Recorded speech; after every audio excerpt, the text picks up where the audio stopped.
Cyrus Punavolla është një nga personazhet që do na shoqërojë mëngjesin e ditës së sotme për të nisur javën mbar nga një histori suksesi që pavarësisht të rrugtimit që mund të merrte nga fëmijëria dhe nga familja e tij, ai vendosi vizionin e tij të parë për ta dërguar aty ku duhej, sepse e kishte që në krye të herës idenë se do futej në botën e mjekësisë. Në një botë që aty do t'i përkiste dhe do vendoste gjurmën e tij që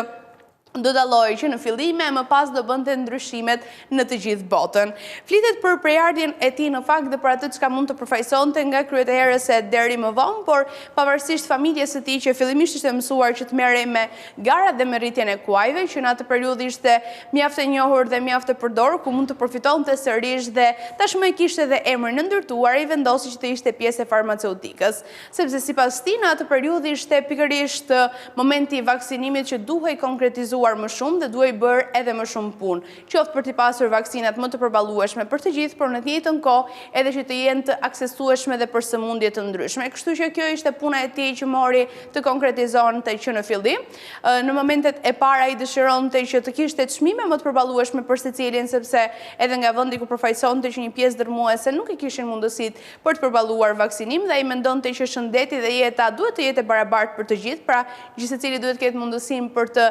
diçka edhe për të qenë ashtu siç duhet, pra për të gëzuar shëndetin e plotë dhe mos t'i refuzohet kjo e drejtë. Megjithatë, pikërisht për këtë arsye dhe mbi këtë parim ai vazhdoi dhe e shënjoi të gjithë karrierën e tij. Megjithatë, nëse ndalemi konkretisht në arritjet kryesore sa i përket vaksinimit, kemi vitin 1994 ku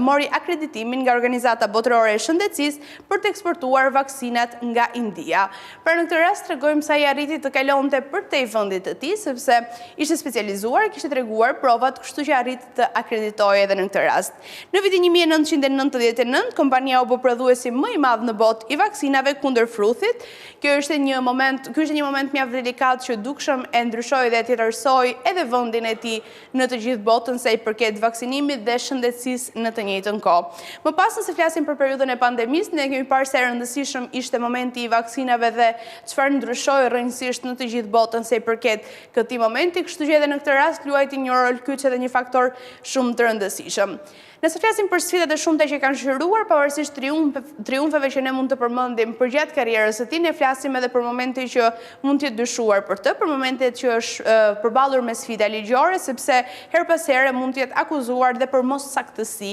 edhe në këtë rast. Që dyshoheshin fillimisht edhe për shkak të çmimeve që ai mundoi të ishin sa më të përballueshme, por ky ishte misioni i tij fillestar dhe më pas në gjithçka të re që mund të vinte. Megjithatë, ne tashmë e shohim edhe me personazhe shumë të njohur që tregon se